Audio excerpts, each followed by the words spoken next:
अब लोग कहते हैं गुरुजी आपने बताया कि सावन महीने के सोमवार की पंचमी के दिन दुर्वा का मुख इधर रखना। कहां? जहां जलाधारी है, पानी जहां बहकर जाता है, शिव जी को चढ़ाया हुआ। बेलपत्री की डंडी का मुख उधर रखना जहां जल बहकर जाता है। क्यों?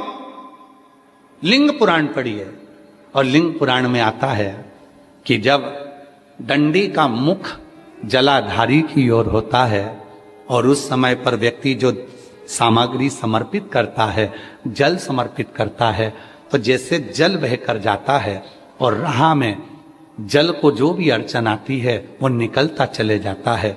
शिव जी के चढ़े हुए जल को जो मार्ग मिलता है, अगर डंडी का मुख जलाधारी की ओर कर कर हम जब जल या दूध चढ़ाते हैं तो हमारी जिंदगी के भी सारे रोग और दुख समाप्त होना प्रारंभ हो जाए। तरीके 33 वर्ष में 6 बार आई है सावन के सोमवार को नागपंचमी। पहली आई 96 में, दूसरी आई 99 में, तीसरी आई 12 में, 2012 में, फिर आई 2019 में, फिर आई 2023 में और बाबा की कृपा से अब आई 2026 में। 17 अगस्त को पड़ेगी सावन के महीने में जो सोमवार है, उस दिन नागपंचमी। उस दिन नील निधि का प्रयोग करिए। आप कितने भी, हम तो यहां तक कहेंगे जितने ठेले चलाने वाले, जितने भी हैं जो कहीं ना कहीं किसी ना किसी रूप में कर्ज में डूबे, परेशान है, दुकान नहीं चल रही, व्यापार नहीं चल रहा, परेशानी हो गई, कोई ने जमीन पर कब्जा कर लिया, कोई ने कुछ कर लिया, कोई ने कुछ कर लिया, जितने हैं सब करो और एक नील पुष्प, नील कमल के भाव से, नीला कमल मिल जाए तो ठीक है, नहीं मिले तो नील पुष्प जो अभी दर्शन कराया, बाबा जी बोले काशी में तो ये बहुत ज्यादा मात्रा में मिलता है और लोग शिव जी को समर्पित कर, उस नील पुष्प समर्पित। अगर भोले बाबा का सहारा न होता, अगर भोले बाबा का सहारा न होता तो दुनिया में कोई हमारा न होता, तो दुनिया में कोई हमारा न होता।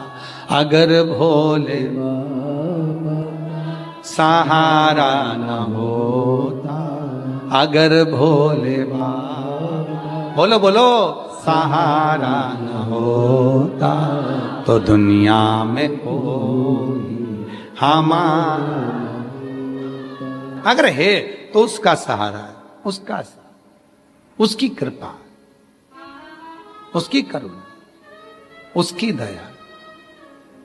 अब आते हैं जिनके बच्चे एजुकेशन कर रहे हैं, पढ़ाई कर रहे हैं, कंपटीशन एग्जाम दे रहे हैं और उन बच्चों का सिलेक्शन नहीं हो रहा, ठीक है, पर जितने बच्चे करेंगे वो हमको पत्र जरूर लिखेंगे कि तुम्हारा हुआ कि नहीं। काशी से बोलकर जा रहे हैं और ये कथा केवल सीओर वाला बाबा नहीं बाँच रहा, ये कथा स्वयं विश्वनाथ बाँचने के लिए आए। जितने शब्द होंगे सारे विश्वनाथ जी के होंगे। जितने बच्चे एजुकेशन कर रहे हैं और जितने बच्चे कंपटीशन एग्जाम दे रहे हैं, रिजल्ट नहीं आ रहा, 1 नंबर से, आधे नंबर से, 1.5 नंबर से, 2 नंबर से रह जा रहे हो, तो प्रयास करो।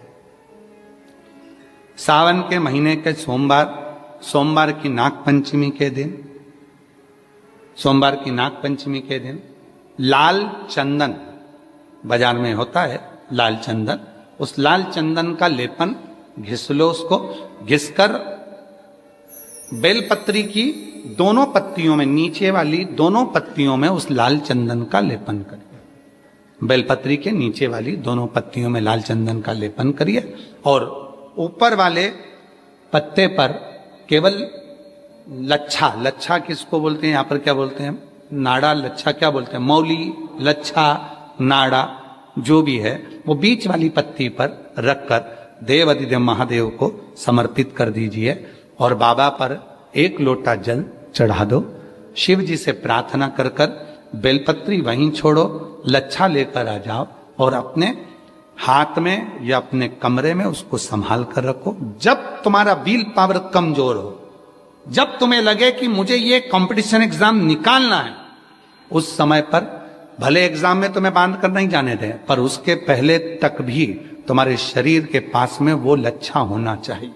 फिर भले उतार कर जाओ, एग्जाम देकर आओ, फिर पत्र इस व्यासपीठ पर तुम्हारा जरूर होगा, मिले। वो साधारण नहीं है। सावन के महीने के सोमवार को पड़ने वाली शिव नाग पंचमी को नील निधि पंचमी कहते हैं। उस नील निधि का मतलब है सारी सिद्धियां एक ही निधि में प्राप्त हो जाती है।